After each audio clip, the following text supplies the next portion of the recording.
Well, good afternoon, and welcome to your Passion Fruit Day.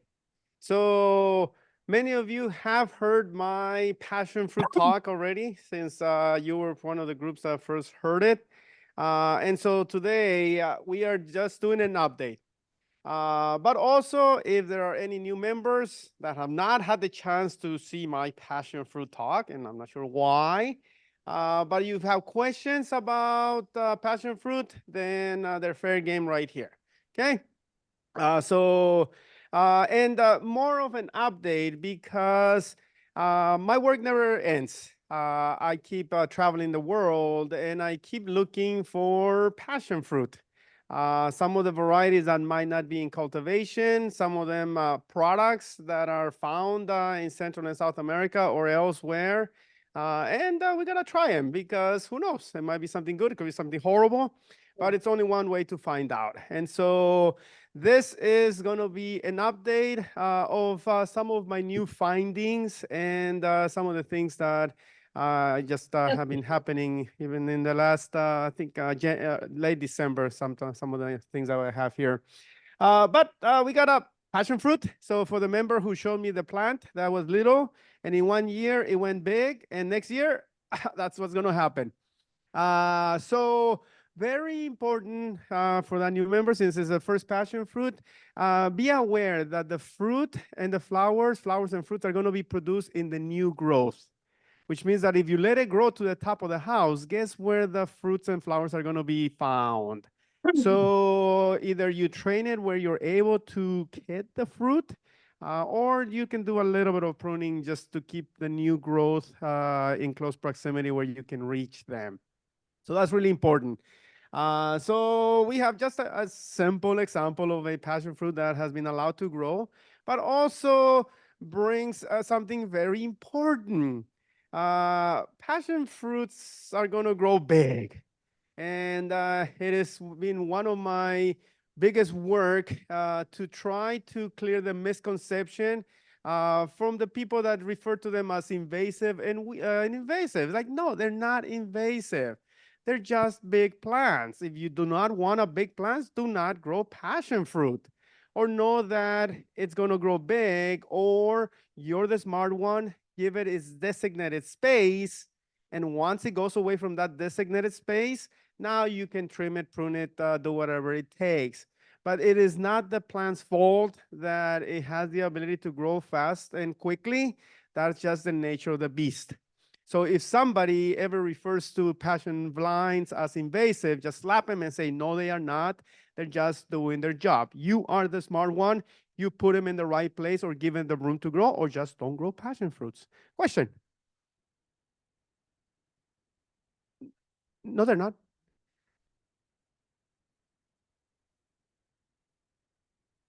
No, it's not. That's fine. Well, that's then you hand pollinated. You have to cross it. Then you get a delicious fruit. So that's the beginning. So then we have some of my findings. So I had the opportunity to go to Peru. So we've all experienced a thing called a COVID or a pandemic. And so right before that happened in January, I had a chance to go to Peru. And then now that the pandemic is gone, I went back. And so some of these pictures are going to be about a year old from my findings in Peru. So this is Ligularis, or the common sweet granadilla, that for a while it was difficult to find around here. And so it was only in my trips that I happened to find it. But I have been letting people know that this is now available in the United States. Mexico has worked out the importing permits, and you might need to hunt them down in the swap meets or markets that cater to the Latino community. But it's out here now.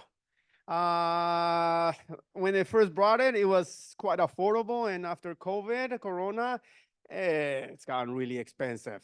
But this is now grown by many nurseries So I keep finding more nurseries that are growing this beautiful plant. And it has a good fruit. It's not acid, it's sweet. The most important thing, if you're going to venture with this plant, the nature of it is that it comes from high altitudes, the Andes Mountains. And so it likes cold. Our temperature, cold temperature, not a problem. The heat is a problem. So I know that some of the members here who live by the coast or near proximity to the coast have no problem. Here, no problem. But as you venture inland, then you might consider putting the roots in the shade, but the plant can go in the sun or can grow in the sun. Because what happens if you don't, then the plant just magically in the summer just wilts and then it just dies. And it's just not used to the hot, dry conditions that we have here in Southern California. If you were lucky, or if you know somebody who lives in the Bay Area, it grows outdoors, no problem, because it's humid. It's a little bit cooler in the Bay Area, and it's perfect for this type of plant. But for us, we can grow all the tropical, no problem.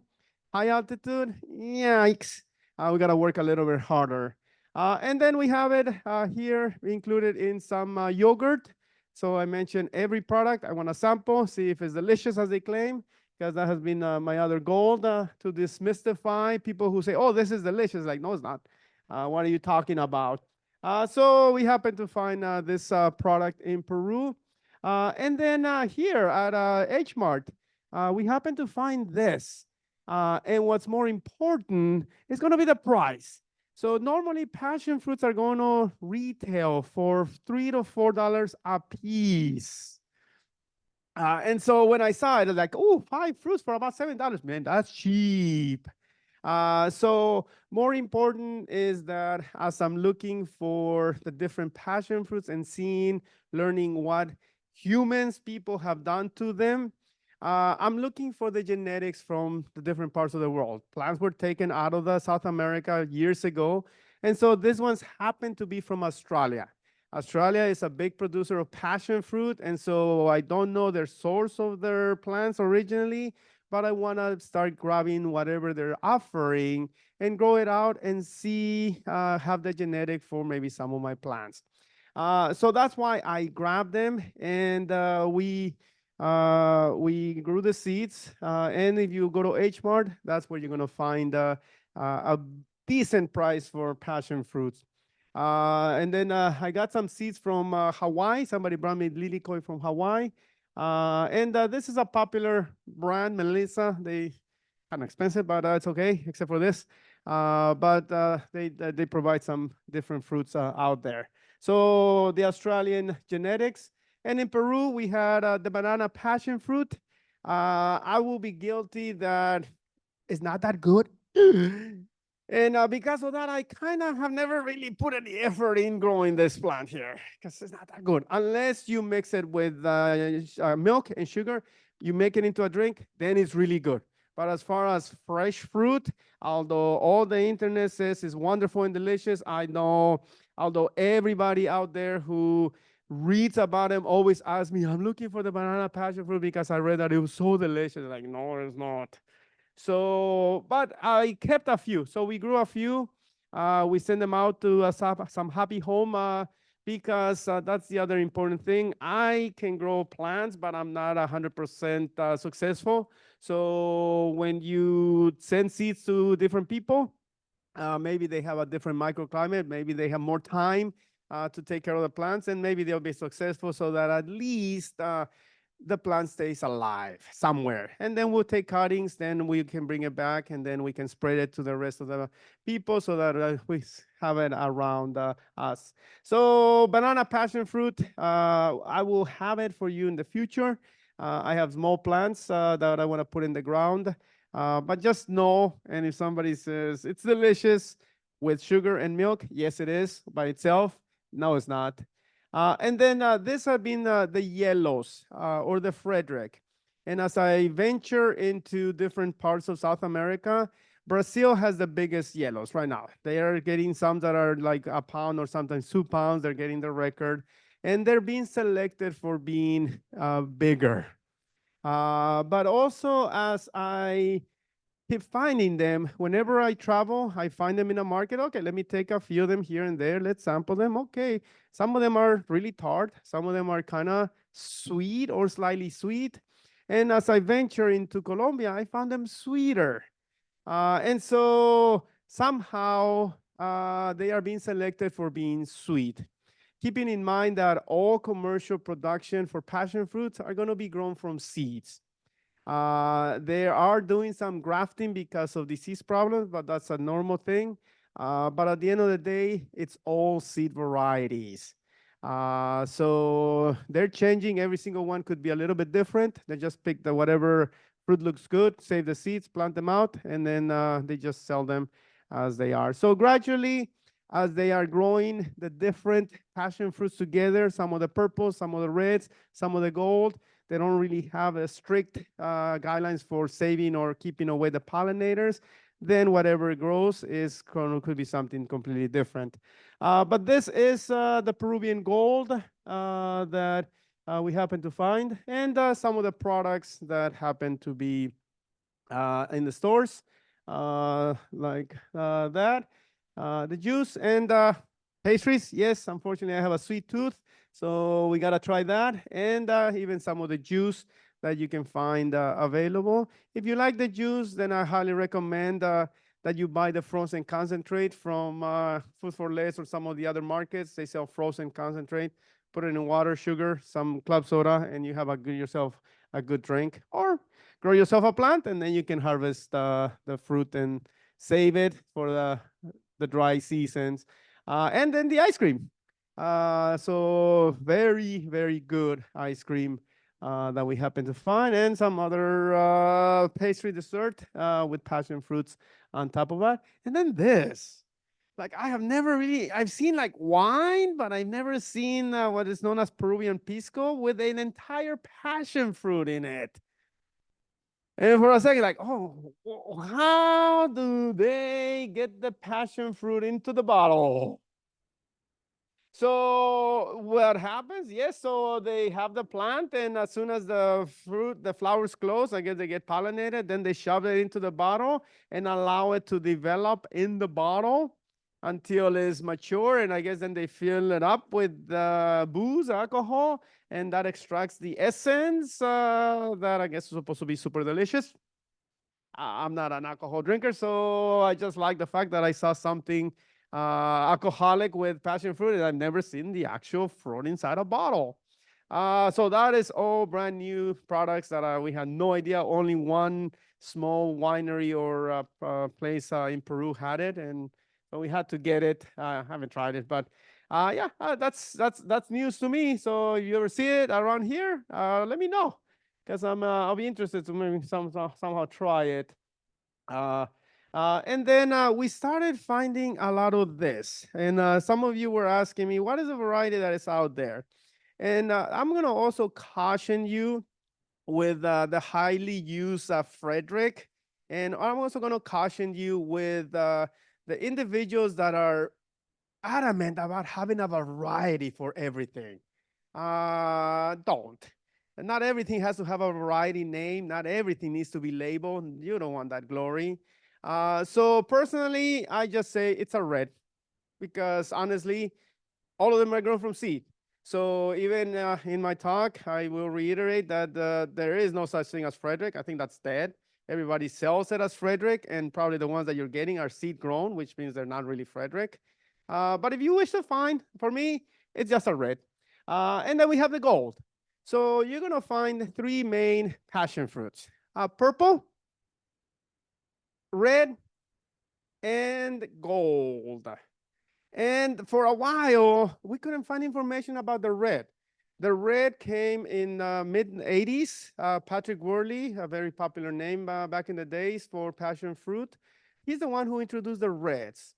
And they're like, okay, prior to that, it was only kind of, you only see the purple and then the lilico, the gold. So what happened? Where does the red come from? So in the last few years, I've been kind of interested about that. So Here's just two different forms. This one, we had it, this specific one, round red from Peru. We had it growing by the fence where you came into the gardens, and the turtle did away with it. I guess he pushed his way through and just kind of chop it up without us realizing. So we lost it. But anyway, we'll get a different one. But just showing you some of the gold ones that I have in the garden. The plant that was seeds from one of my students who bought the fruit in downtown LA in one of the markets, which is not common. It's not common to see the gold available in the markets, except for this one store. I don't know how they got it. So he gave me the plant. We planted. So we hand pollinated. Unfortunately, it does not like itself. And we were able to get the fruit that I was then able to put him with the red from Peru just for scale and comparison. And then we came across this individual that started to get a little bit wrinkle. So as it's got wrinkle, then I was like, okay, so let's try it, because as we all know, sometimes when you take some of those passion fruits, let them wrinkle a little, then they become sweeter, they lose some of the water, and so the sugars get concentrated. And so we wanted to try them at different stages, only because I have what I refer to as the fruit monkey curse, which means I have sensitive teeth, and anything acid I'm done for it. So I tend to avoid acid stuff. And zapotes, oh, they're disgusting. Oh, delicious, I mean. And chirimoyas, delicious. But that's a different story. So we try them in different stages to see if it changes the flavor and if it becomes better. But then as I kept looking, in many countries, I started seeing baskets of golden passion fruits, and mixed with them were some reds. And I'm like, why is that? And they were also being sold as just either maracuja or passion fruit, and they were not making distinctions. So they were growing in the same field, probably different plants, harvested and then put together, placed together in the same box, and so they were selling them. And so over time, I was like, what is happening? A while back, I grew a speckled passion fruit, kind of a little bit lighter in color with some red spots, and that came from Hawaii. And it's like, okay, what's going on here? And so finally, this little basket that I found in Tijuana gave me exactly what I needed. So what has been happening is that I put them side by side, and within the same basket, I have a yellow, a lighter orange red, a darker red, and a red. And so like, whoa, how is that possible?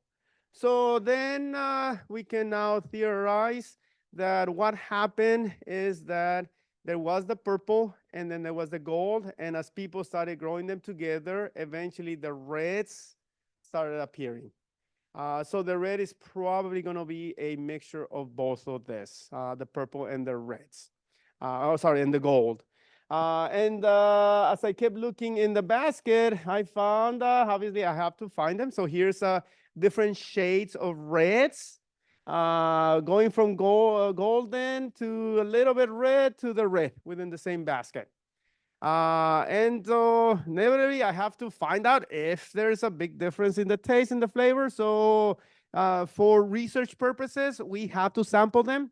So we cut the different colors, and we took a little piece, a little sample of the juice, and we kind of decide if there is a big difference between some of the reds and maybe some of the lighter reds, or maybe some of the deep reds. So who knows? So that's been the research that I've been looking. And so the reds are probably nothing more than just selections by people for being selfing, which is really important. So the purple self likes mating with itself. I guess it's happy. The gold doesn't. And so the red has bigger fruits than the purple in itself. So I think that's why it became popular, and that's why all of you grow that pseudo Frederick, or that Frederick thingy that you all call, which is nothing more than a red. And that's Then I took the gold. So first, like, let's look at the gold. Now here's first look at the red. Now let's look at the gold. And the same thing, I found different sizes. Sometimes are going to be different shapes, a little bit different. And so for research and educational purposes, we're going to sample them. We happen to also see if there's a slight difference in color. So some of them are light or darker gold. Okay, let's see versus the lighter gold. Okay, maybe it's a big difference. Who knows? And so here's just a different view of just the different shades of reds. This is the inside.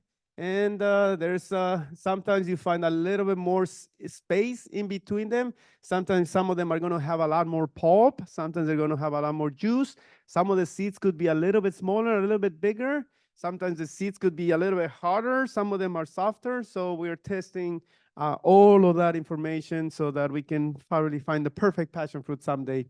So again, research purposes, I take no pleasure in any of this. Then as I was traveling and I was tasting golden passion fruits that magically I was able to drink them fresh from the fruit. They were sweeter than normal. And so then I theorized that eventually a sweet golden passion fruit was going to arise somewhere. And to my surprise, this is it.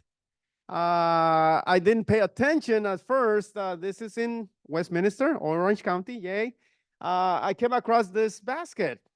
It's like, okay, that looks gold. Oh, okay, but it looks a little bit different. And so, and some red mixed with it and some lighter color. And I kid you not, I bought them and I kind of threw them to the side. And then I had a student who was interested in passion fruits and started talking.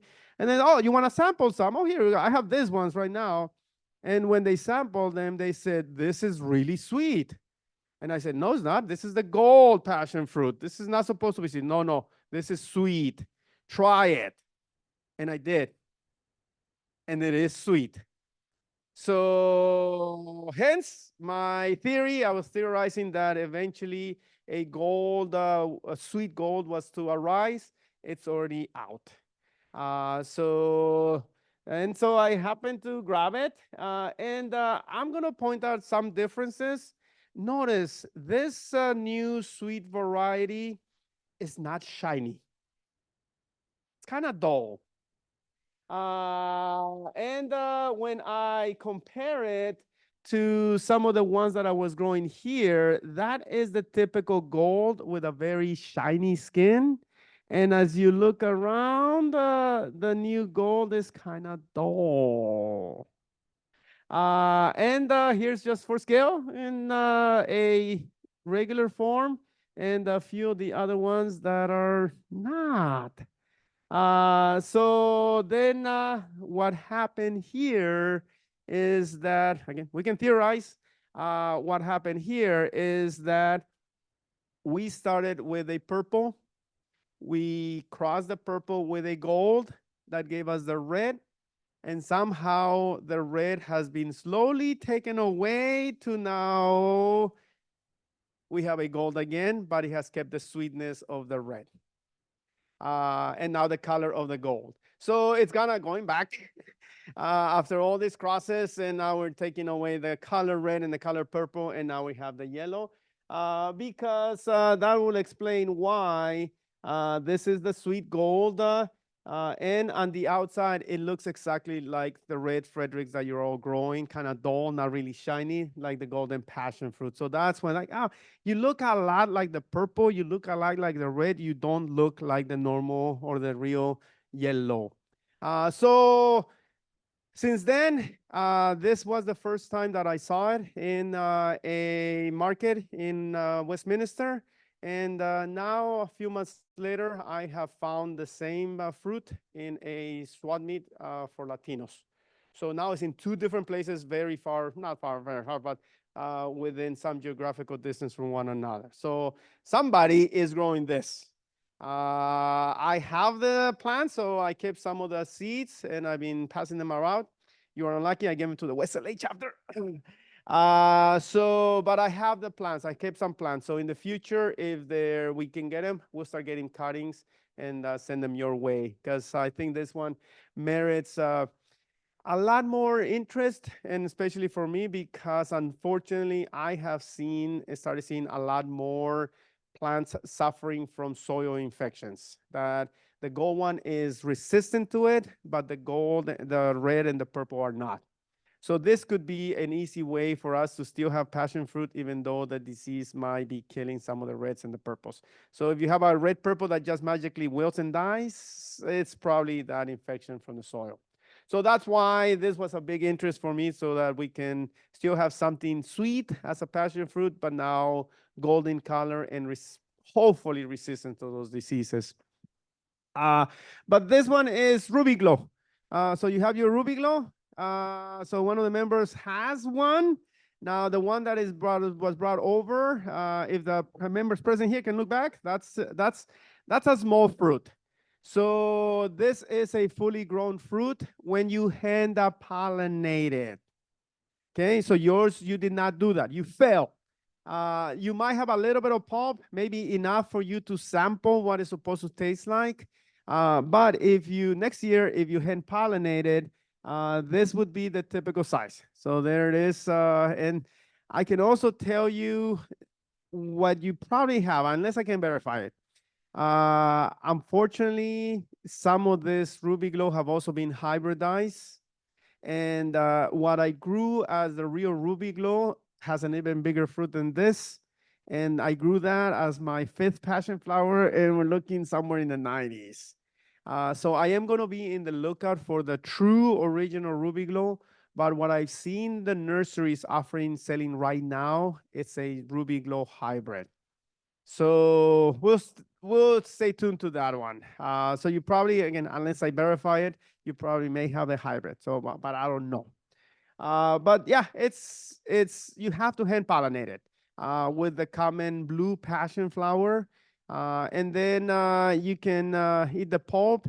The only drawback that I have to this is that the seeds are big, and so you have if you're lucky, if you have 50% pulp and 50% seeds, but usually it's like 70-30 if you're lucky, and it's not like tropically refreshing. It's just sweet and kind of slimy. But that's a different story. But it's a delicious passion fruit. So that's a Ruby Glow. There's the inside.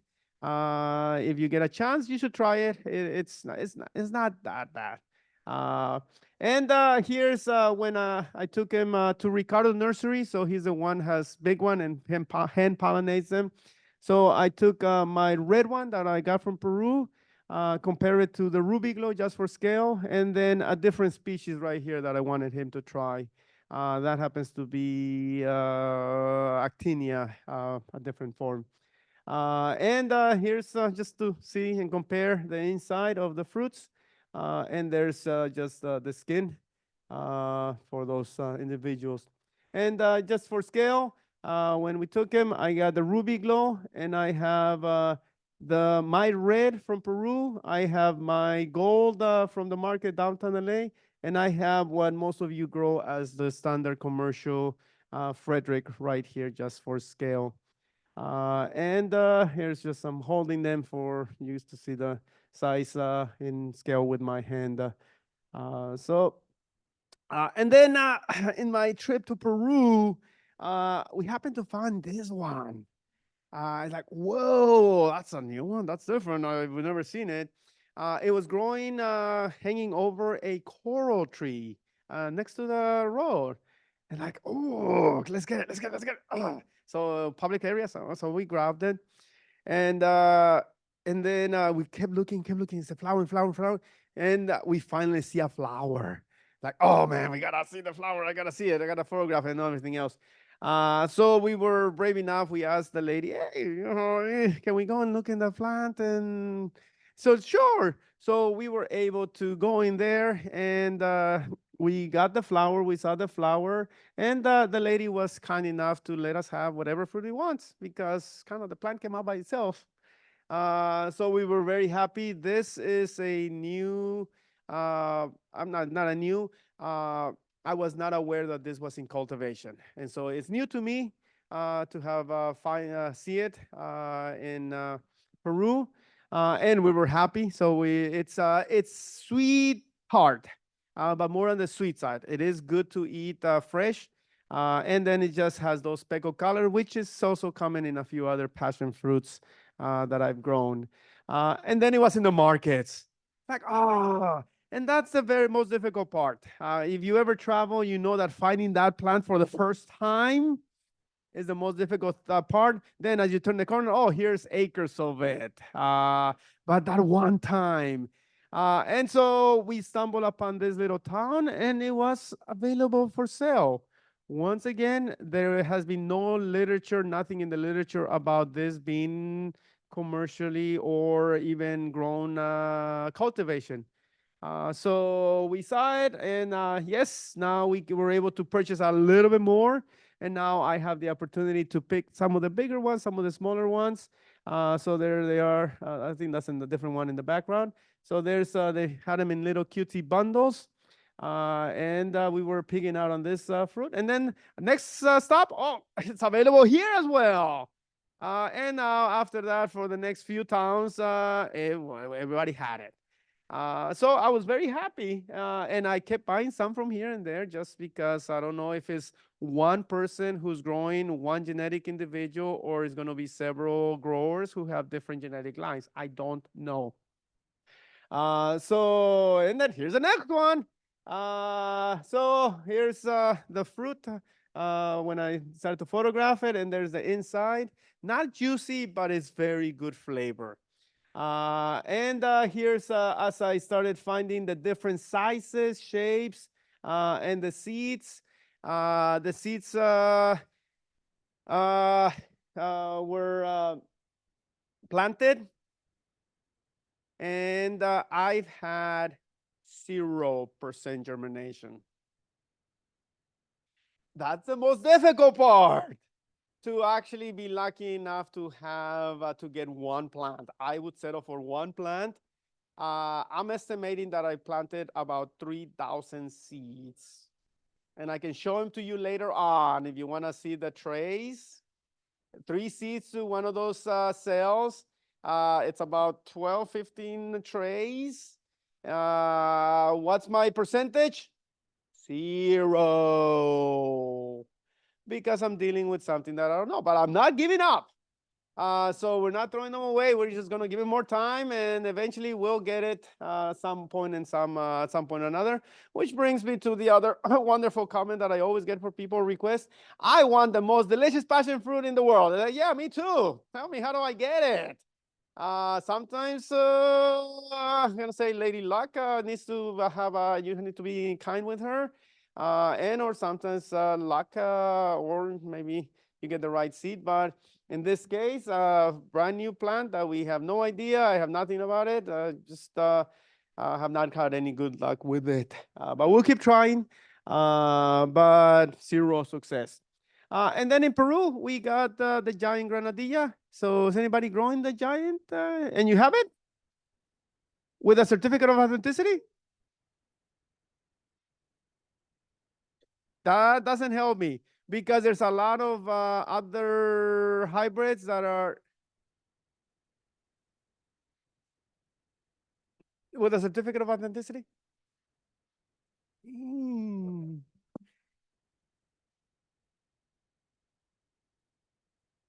Northern California is not too cold for it.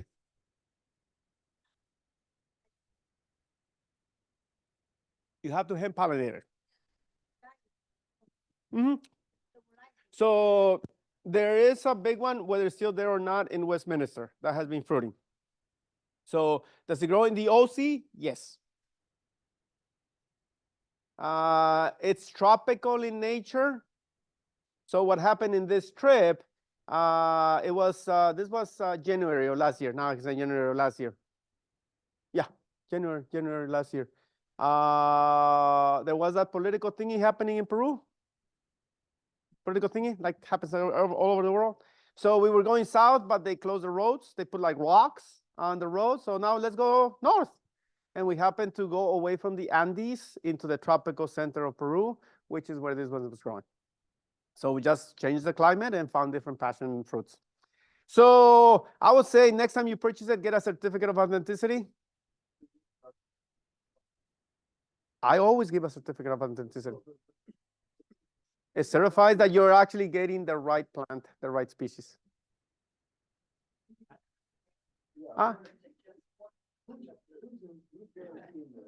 I guarantee all my plants. Because otherwise, you don't know. Google, people from Google will send you whatever plant, and they'll say, this is this plant, and there's no guarantee, and most likely is not. So that's why certificate of authenticity would be highly recommended. So luckily for you, I have several plants. However, I'm still not disclosing them. I need to get them growing. And then once we get them growing, then we'll propagate them. Because this is another one that I have not really given the chance to really grow it. I gotten seeds and I never really bothered planting them until kind of now. And so I have several plants, luckily a lot of different genetics. So as I went, we got some seeds from that. And then we found that elsewhere in the market, and then we got some more for another fruit from there. And so that's how we get it to different genetic lines.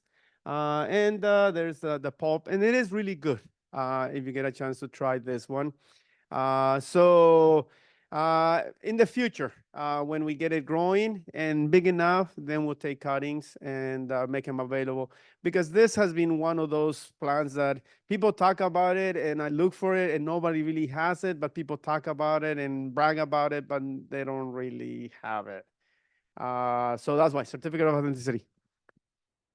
This is the giant granadilla. So this is the biggest passion fruit in the world, and or Passiflora quadrangularis. So giant granadilla. Question: you have that one? There's my hand. You have it with a certificate of authenticity? Which guy? Which guy? I need to know. I need to see credentials, and gotta make sure that they're legit. Are you growing Frederick? Oh man, I'm sure that's legit. Oh, okay. The Casniana, that's a hybrid. Yeah, boring. The Casniana is like Ruby Glow. It's a hybrid. It's a quadrangularis hybrid, and that's why you need to be very careful, because the Casniana is often sold as quadrangularis and has been sold for years. Okay, so I cried.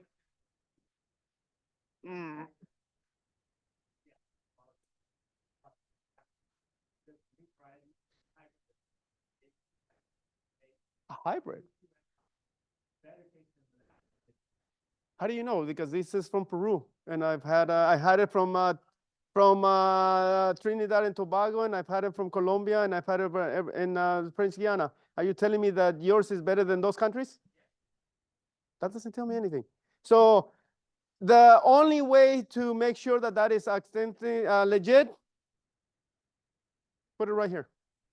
If Professor Ochoa samples it, and Professor Ochoa deems that, yes, this is way better than all of this, until you bring me that fruit and put it right here, it's a fantasy. Okay? Put it to the test. Put it to the test right here. People claim many things. Okay? I hear many claims. I hear all these people online that brag about stuff. Put it right here. Okay. I have the patience of an oak.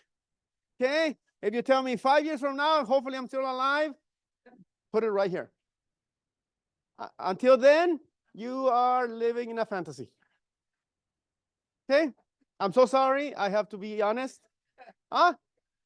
Oh, Google never lies. I can find pictures online. I can Photoshop pictures.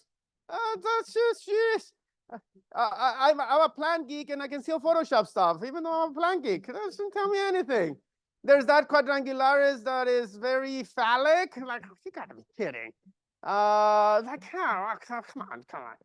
So that's online. Come on, right here. Look, see this hand right here. That's okay. Okay. Any other questions? Any other comments? Be careful when you comment stuff. Yes.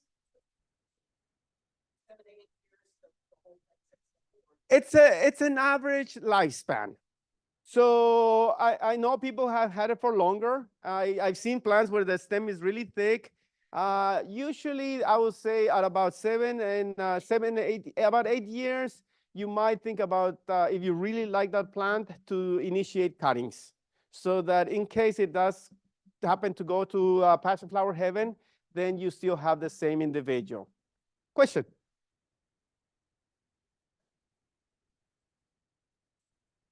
Correct. Correct.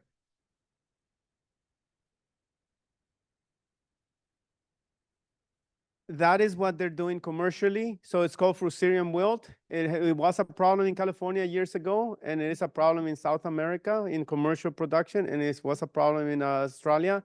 So many of the growers are opting for grafting purpose onto a yellow rootstock to be able to grow the fruits. What happens in South America, the purple is the preferred fresh fruit that gets sent to Asia and Europe and Russia.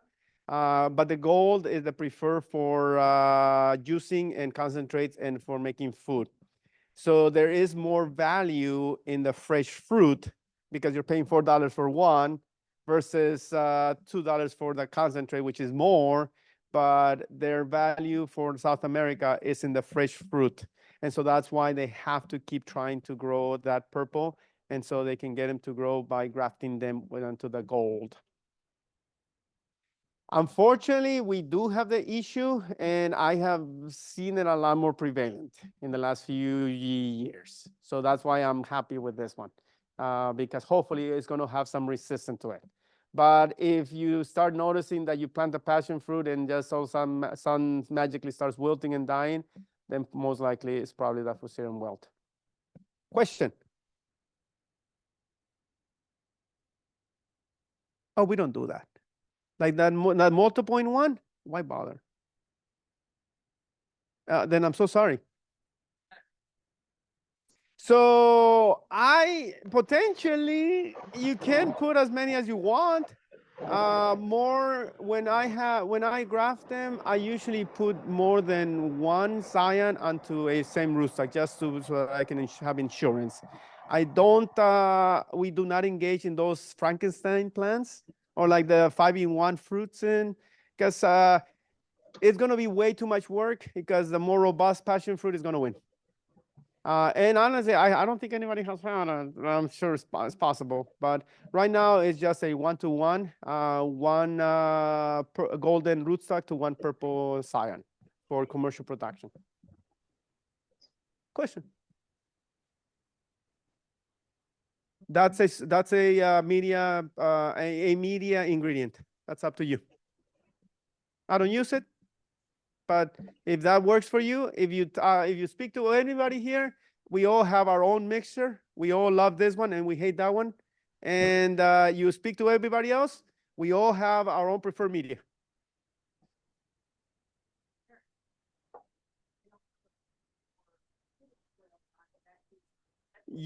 When you're gonna grow it, there's two schools of growing plants. If you're gonna grow it in pots, it's a whole different animal. Because that's another. What do you fertilize your plant with? Like if it's in the ground, nothing. Just shove it in the ground, plant it, kiss it goodbye. Hugs and kisses every night. Mountain fresh spring water, classical music. Voila! It grows like there's no tomorrow. There's no need to fertilize it. Now, if you grow in a pot, well, you better put some time into it. So that's now you can worry about the medium because sometimes it's going to sink. And that's going to cause a problem. So if you're growing in pots, I'm so sorry. I do grow them in pots, but I'm a little bit more careful. But there's two different rules when you grow them in pot versus when you grow them in the ground. In pots, yes, Miracle Grow, lots of fertilizer, fish emulsion, whatever animal you want to give it, that's fine. And experiment with the different mediums. I'd say sunshine mix for me, pots, sunshine mix with some topper for grass. That's been working for me. Question over there?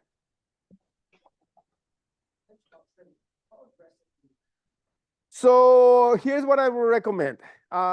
Give the plant its designated space. So whether it be 10 feet wide, 20 feet wide, and then when you're going to trim it, I would recommend that you do it when it starts getting warm, not in the middle of winter, because at the end of the day, it's still kind of cold for them. And I would also recommend that you only cut half at a time. So you cut half of whatever you want to trim, you let it recover from the shock. Once it has recovered from the shock, when you see new growth coming out, now you can go ahead and cut the other half. So by dividing, then you're not putting so much stress in one, keeping in mind that often passion flowers, vines are killed by being devoured by caterpillars and butterflies. So that's a lot of stress on them. So half at a time of what you wanted to remove to just bring it back to its designated space, and then the other half afterwards. I know many people who have killed passion fruit and passion vines, even though they say, oh, you cannot kill them. It's like, no, you can kill them. That is a myth. Somebody else had a question?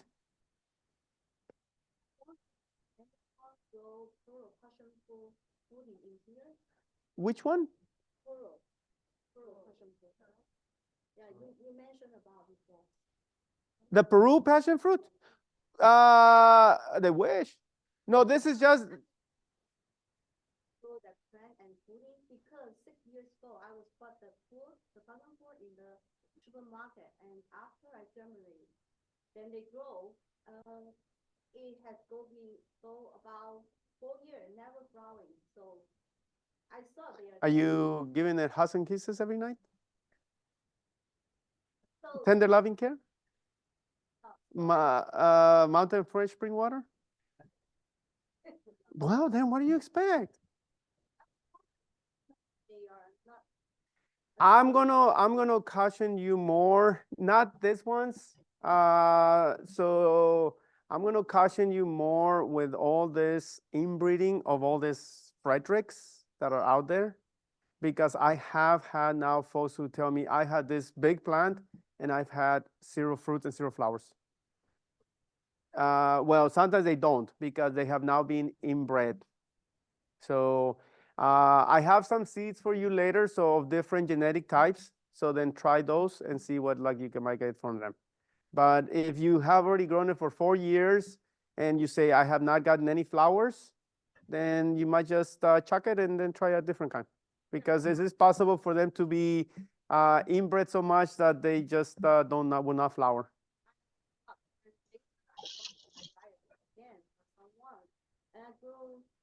Maybe 2 years and never flower. I don't know why. Now, I am going to recommend that you take a photograph.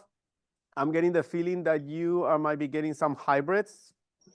Again, certificate of authenticity. Because I've also had many folks who say, oh, I have this beautiful passion fruit. It gives me lots of flowers, but never give me a fruit, because they got a hybrid. And hybrids are probably not going to give you a fruit. So that's another very important thing. So take a photograph, send it to me, and we'll tell you what you got. And then I'll tell you, yeah, oh, no, sorry, you got an ornamental, and you're never going to get a flower. Or you're never going to get a fruit because they're sterile. They're mules.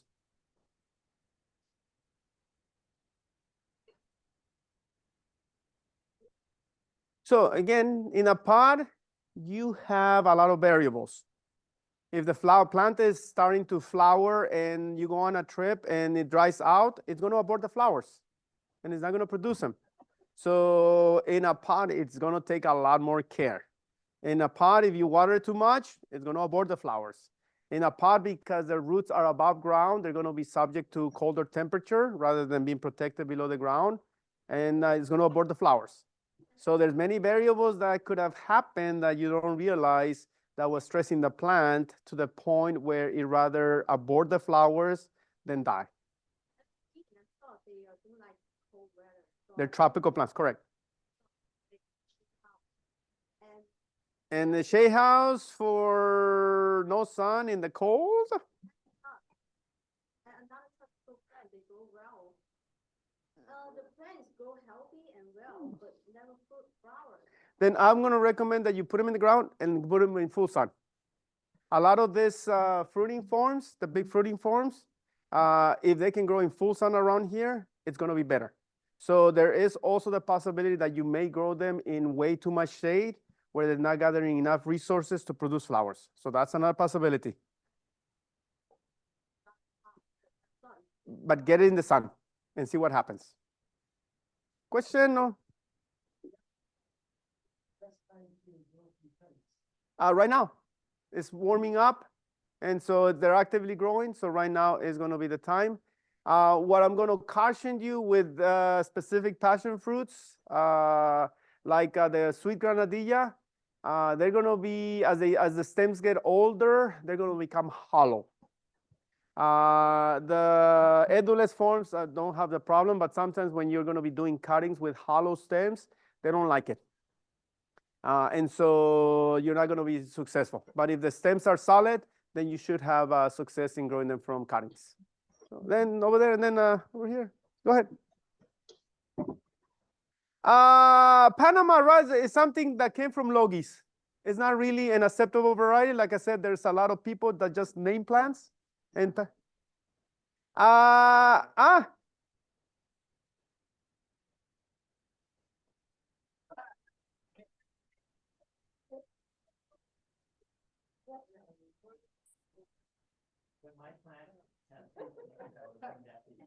people claim everything.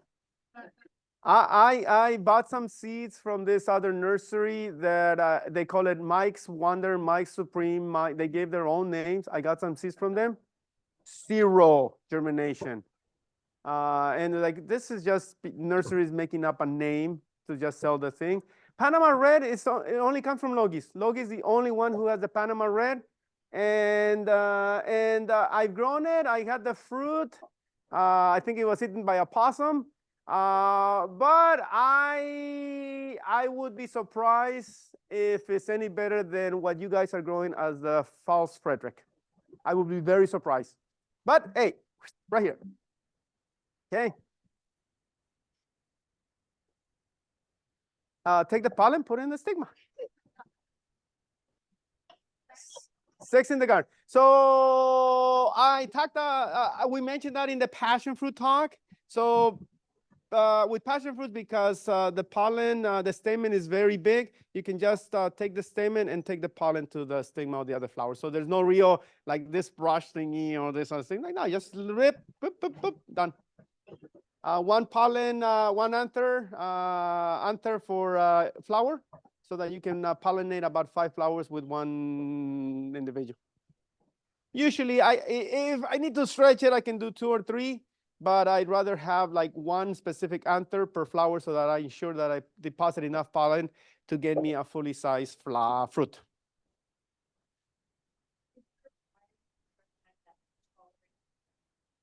Not the fruiting kind. So not the good fruiting kind. The shade loving ones are going to be mainly ornamental. So for now, the good fruiting kinds would prefer to be in as much sun as possible. So the roots in the shade, the plant can grow into the sun. Yes. Or the banana. True that the type specimen of Frederick got lost. There was never type specimen. Type specimen is only done with wild forms. Just Patrick Worley did the crosses, and when he came up with this better delicious red, because there was no red in out here, it was only the purple and the gold. So he came up with this red, and he named it Frederick, and that became Frederick. So when you're naming hybrids, you don't really do a type thingy.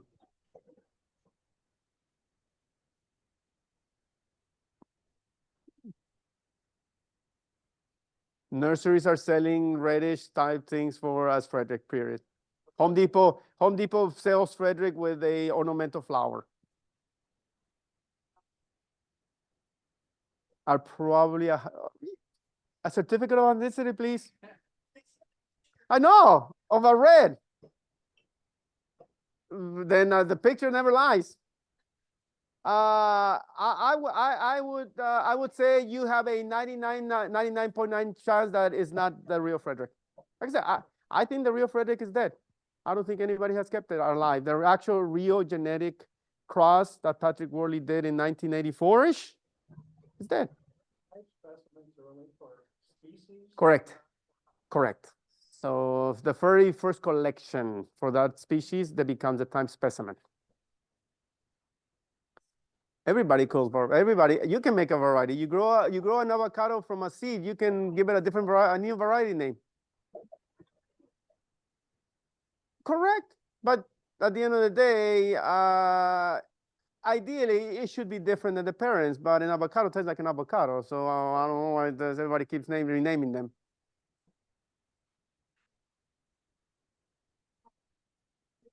Correct. And in my case, I have never found the plant. I just got the fruits and I planted the seeds, and I'm going to see if it's as delicious as the ones that I have. And then I have no idea. The source is a supermarket in Westminster and the Alameda Swami in LA. That's the source right now. I asked, like, where do you guys get this from? The Westminster said, oh, a person around here grows it.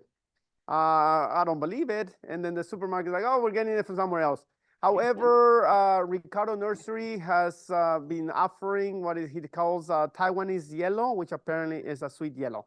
I've never had it, but that also already gave me more insight into the fact that they're probably selecting for a sweet yellow already. Yes? When you grow cutting, do you take it from the new growth on the end? Correct. I take it from the tip as far as water. We do it the professional way. We don't do granny stingy. We don't do the Instagram thingy of shoving it into aloe vera. It's like, no.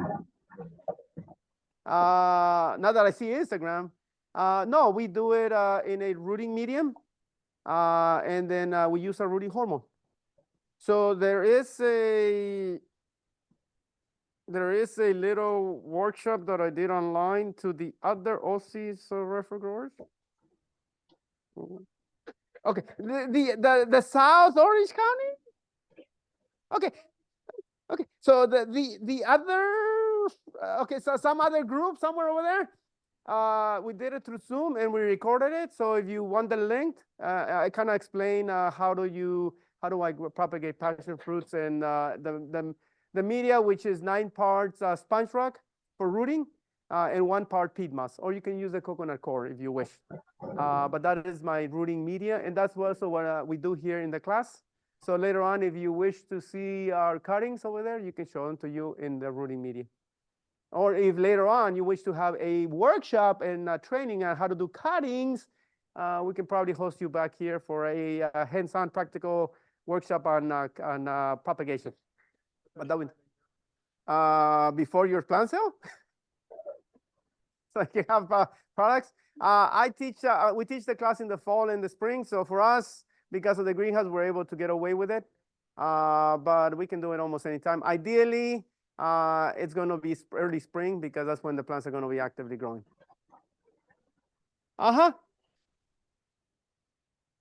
Correct. Granny does it the same way. Yeah. Oh, you don't need that. Now you want to do it commercially and increase your yields and enhance your yield, your rooting, and have a much stronger root system, then you do it Jorgito's way. If you just want to take some cuttings and put them in water and do it Granny's way, I mean, you're successful. I'm not going to say don't do it. But you want to be a professional or you want to be a mediocre Instagram influencer? What would you like? Okay, good. Question.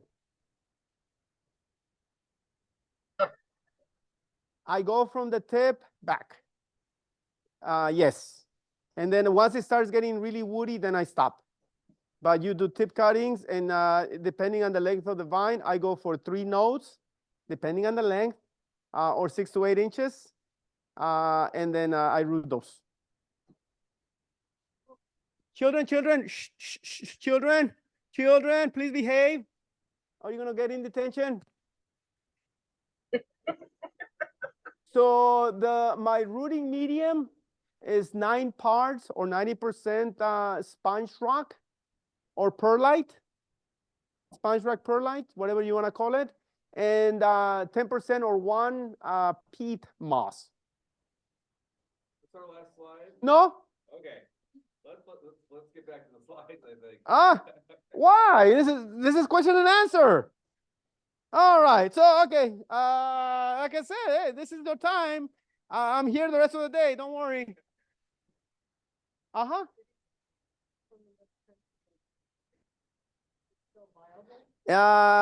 Sometimes you can get away with them. Depends on how much radiation they put them. But most often that's going to be for like avocado, mangoes and a few other things.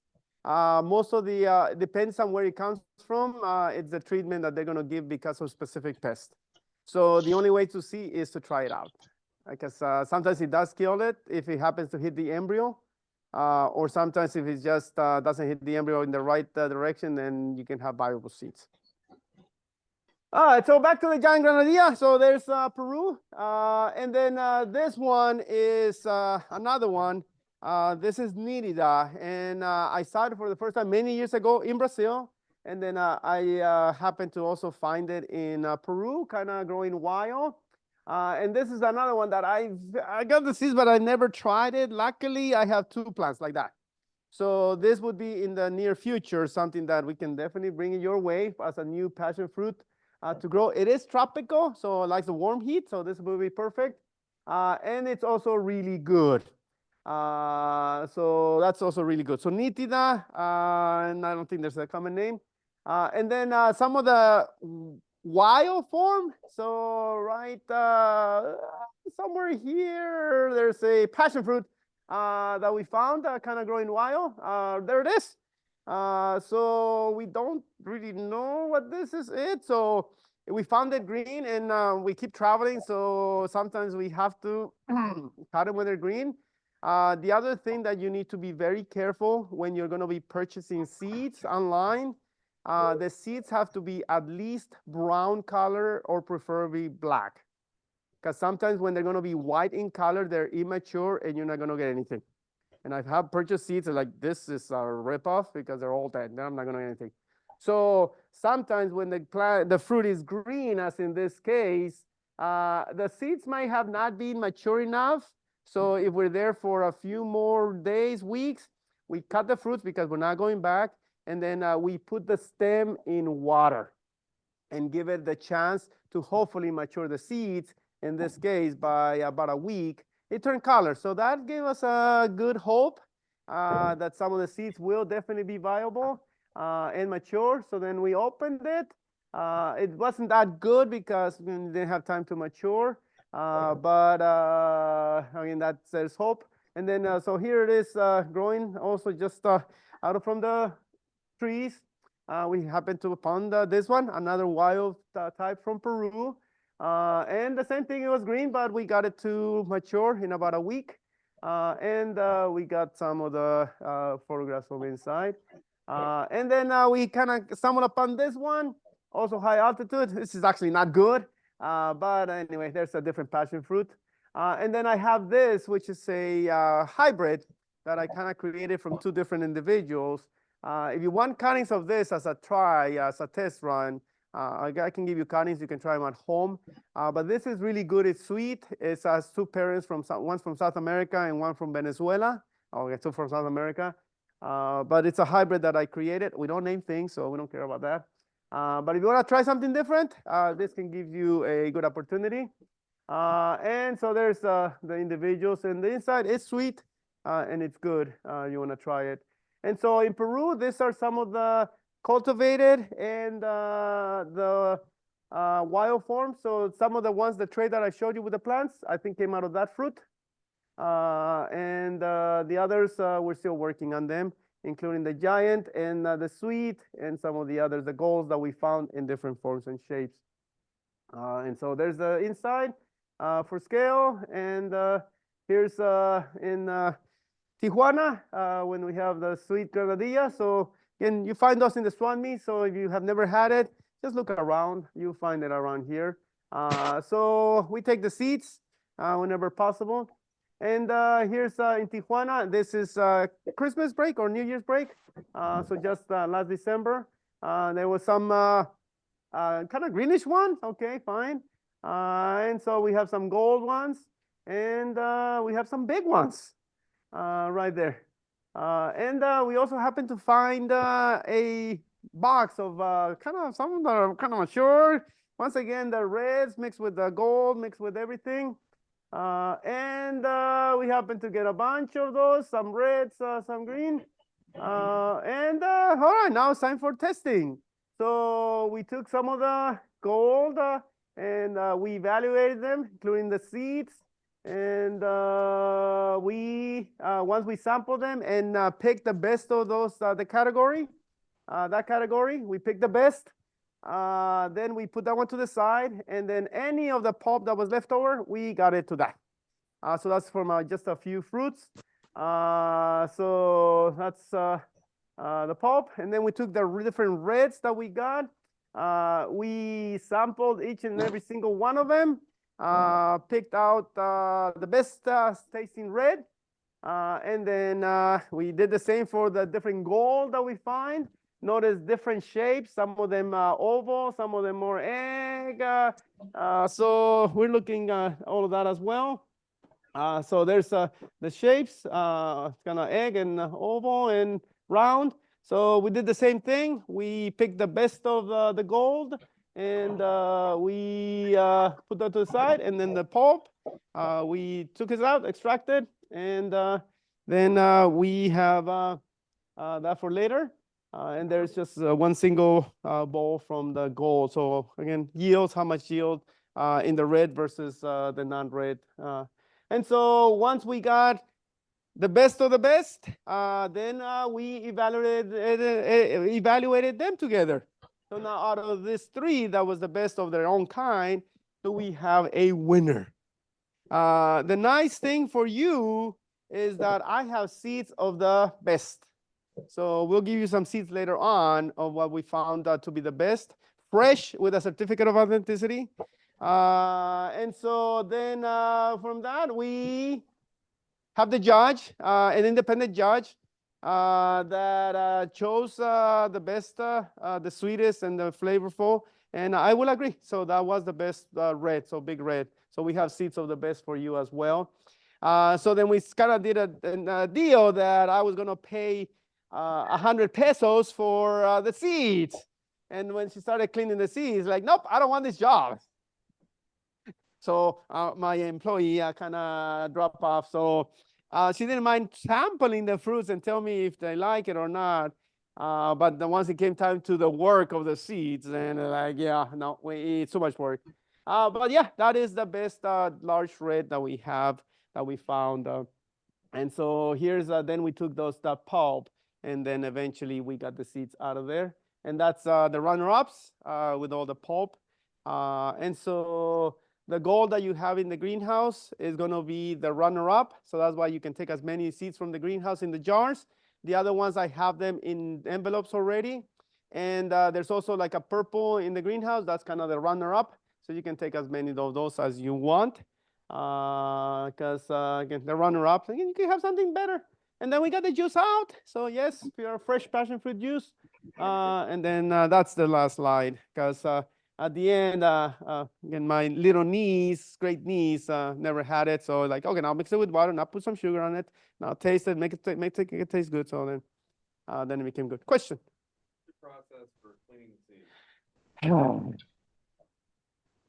So that's the next one. I've never really shared that, and I was thinking last time, is like I need to take photographs, and I think I do. So what happens is that we use a strainer to get the pulp and the juice out. Like one of those strainers for pasta, like okay, that. Okay, perfect, that. So we kind of beat up the pulp and break the arrows to extract the juice. And then what happens is that I will take the content of the seeds and the pulp, and I put it on newspapers. And then I put sheets of cloth, not cloth, or paper napkins to absorb the juice. And within a matter of a few days, the juice is gone, and you have just the seeds with the pulp. that is now very easy to extract. In some of the other countries where I'm now pressed for time, I took the newspaper sheets and I put them in the sun to dry a little bit quicker. It's very difficult to take them when they're soggy wet like this. It just slips. So then what happens sometimes when I put them in the paper towels, then I can just twist the paper towels and the seeds just pop out of the paper towel, clean, perfectly clean with no pulp and nothing attached to it.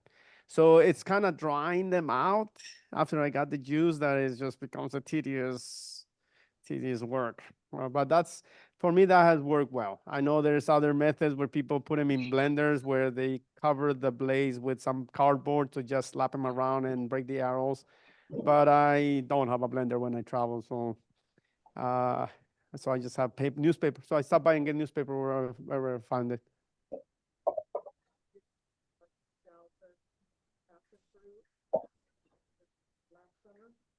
And I put them in a vitamin blender. What's a vitamin blender? Well, we don't do that. Let them go around, and then I put them in a strainer, and it's so much faster. What takes the fun away from it? 2,000, I've literally 2,000 or more. It's a little bit of work or a lot of work. It's way easier than just putting them in a strainer and taking the back of a spoon. Forget that. That takes. Oh, but that's fun. All right, I put a bit of whatever into my Christmas list for next year. But you can't call vitamins down to fruit easily. There's small dilemmas.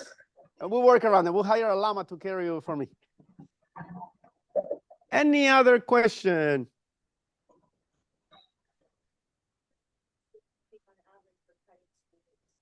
For me, with the professional method, not the granny's method, anywhere from 3 to 5 weeks. They have a very well-developed root system. Yeah, since you're using the tips, which is considered in the young shoots, which is considered soft stem, the dip and root from Home Depot or any of those commercial rooting hormones will work. Yes. The sooner you plant them, the better. So that's a problem. After they dry out, then they start losing viability. It works if you put them in that quick freeze or if you freeze them. So that tends to work in some of those source seeds saving refrigerators. But my suggestion, if you can take them from the pulp to the fruit and slap it into the ground wherever you're going to plant them, is the best. Don't even take away the pulp. But within a few months, they're still okay. Once they go beyond, I'll say like 5, 6 months, then your germination rate is going to be way low. And oftentimes when I've gotten seeds that I know are a little bit older, in the old days, I used to soak them overnight in a black tea solution. And I know that other folks have said if you mix it or soak it in orange juice, that also helps to maybe break some of the dormancy. But I'll say the fresher the seeds, the better. And that's the problem with online. You have no idea when those were harvested and what kind of conditions they were kept. And you have no idea if you're even getting viable seeds to begin with. So then I stopped buying online because it's just not worth it. Yes. No, you get free seeds. If you were a join the West LA, you would have gotten a lot of plants. If you were a join the foothill, you would have gotten the leftover plants. We'll keep you posted. Keep your eyes on their newsletter. So as they came and clear out my stock, then I just then winter sets in, and I haven't been able to grow many of them. So, any other question? That's not a question. That's a comment. I did notice on they sent she had a nice red one from the farmer's market, and she sent the seeds to me, so there was no choice but to dry them. Correct.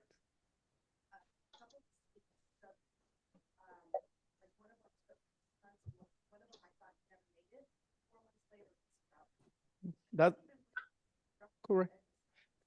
That's why I'm not giving up on my 0%, because it also happens to me that I plant them and a year later they magically decide to all of them grow. Yeah, it's, I think it's just, no, this is from different species, so not even edulis. So it's just, my experience has shown me don't throw away the seeds.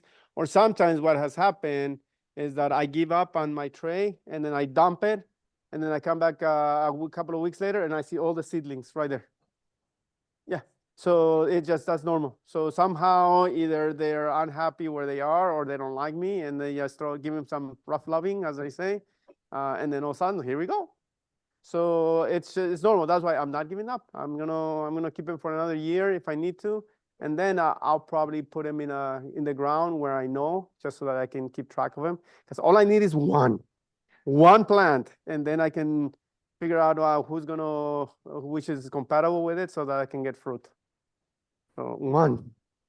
Is it too much to ask from 4,000 seeds? Yes, I guess so.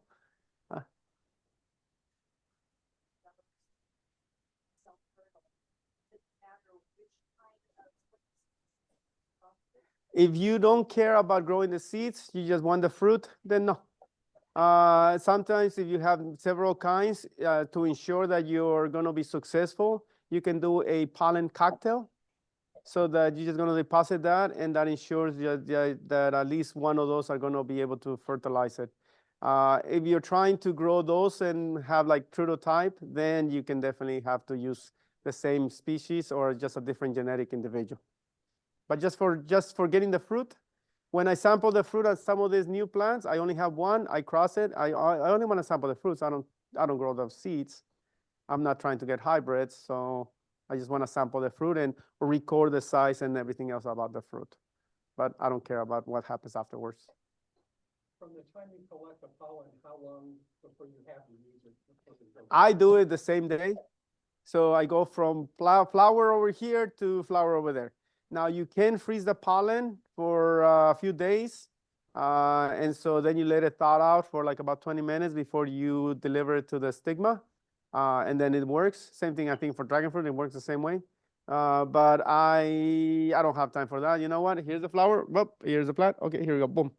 So that's why I like to put several plants that are different genetic individuals together, so that at least maybe the bees can do some work for me, or I know that I don't have to go over here. I have the two individuals side by side, and I can just and I'll take it from here to here, and I'll take it from here to here, and I just go back and forth. No, we don't do that. We respect flowers. Yeah, why would I bother? Because sometimes the pollen will drop later or mature later. So then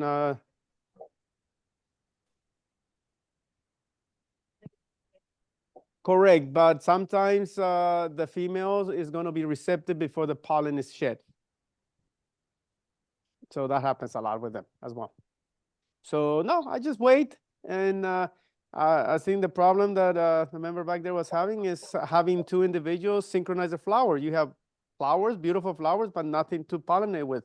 That's a problem that I have. That's why I need to have some more plants, so that at least some of them synchronize, something synchronize. And I've gone desperate sometimes when I have the flower and I have nothing else that I know is compatible. You know what? Let me just take that one and let's see what happens. I have nothing to lose. And so I've done that, and yeah, I don't get a fruit, and I'm sad, but okay, well, I tried. But that's just the nature of the beast. Nothing we can do about it. If you want something simple, grow some zapotes. Oh, man, I heard they're delicious. Or chirimoyas. Oh, I heard they're delicious. Those are easy to grow. Passion fruit, nah, those are very difficult. So any other question?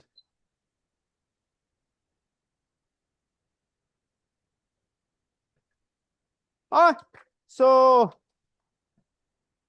this concludes the online portion. So if you need to use the facility once again, then let's meet back in the greenhouse, and we'll give you the seeds that I promised you.